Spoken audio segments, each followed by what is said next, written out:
Bonjour et bienvenue dans Algeria Tomorrow. L'un des défis majeurs auxquels l'Algérie doit faire face est son approvisionnement en eau potable. Alors, pour contrer ce stress hydrique, l'État a mis en place et déployé des solutions innovantes, mais également résilientes. Et ce sont ces chantiers colossaux que je vous propose de découvrir avec nous. À l'ouest d'Oran, la méga-station de dessalement d'eau de mer du Cap Blanc est stratégique. Oran est actuellement alimenté par 3 stations, mais c'est insuffisant. Les besoins des 2,5 millions d'habitants couplés à ceux du secteur industriel sont importants.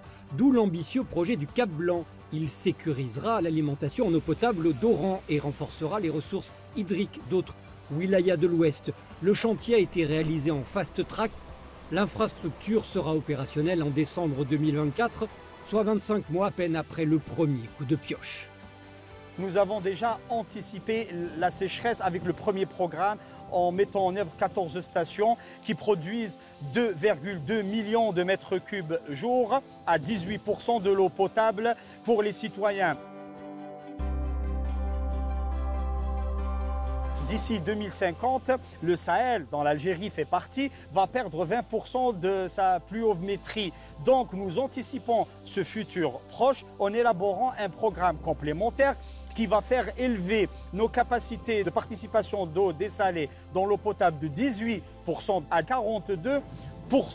Nous sommes ici en train de travailler 24 heures sur 24, 7 jours sur 7. L'État a mis tout en œuvre pour que ces projets soient livrés dans les plus brefs délais possibles. Le dessalement d'eau de mer a souvent été montré du doigt pour son caractère coûteux.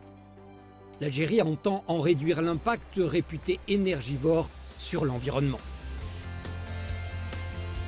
Ces stations auront un mixte énergétique. Des panneaux solaires seront plus environnementaux, plus amis avec l'environnement. Et un point essentiel, vont être raccordés à 150 km à l'intérieur du pays.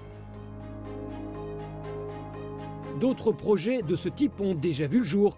C'est notamment le cas de la station de Mostaganem. Inaugurée en 2011, la wilaya de Mostaganem produit 200 000 m3 jour d'eau potable. Mais une autre station verra le jour dans la commune de Kadra, à 72 km de Mostaganem. Elle offrira un accès facile aux ressources maritimes, une protection contre les risques potentiels liés à la montée du niveau de la mer, de quoi assurer une production quotidienne de 300 000 m3 d'eau potable. Ici, on peut contrôler toutes les phases du traitement de l'eau. Et aussi, on a même les alertes, on a toutes les informations nécessaires pour même améliorer, changer ou effectuer des dosages. On peut effectuer tous les réglages à partir d'ici.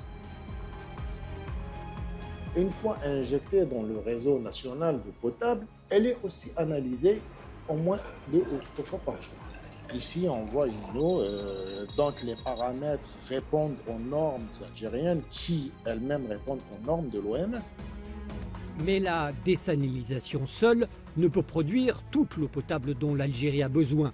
Elle cherche donc à renforcer son approvisionnement par les eaux usées traitées produites par les stations d'épuration à travers le pays.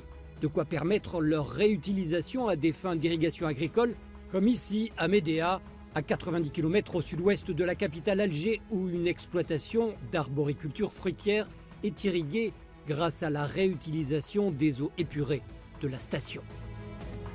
La culture la plus dominante, c'est la cerise. Et nous avons le pommier et le raisin de table. Ces dernières années, nous avons passé par des années plus sèches. Nous avons été mis dans l'obligation de chercher de l'eau. On a opté pour la station des eaux d'épuration. C'est très nécessaire et c'était la seule solution qu'on avait. On l'aura compris, l'Algérie compte sur le dessalement d'eau de mer pour couvrir 60% des besoins de la population à l'horizon 2030. Et les technologies innovantes dans le traitement des eaux usées viendront s'adosser à cette stratégie afin de dessiner un avenir plus serein. Et voilà, c'est terminé pour cette édition. On se retrouve très bientôt dans Algeria Tomorrow.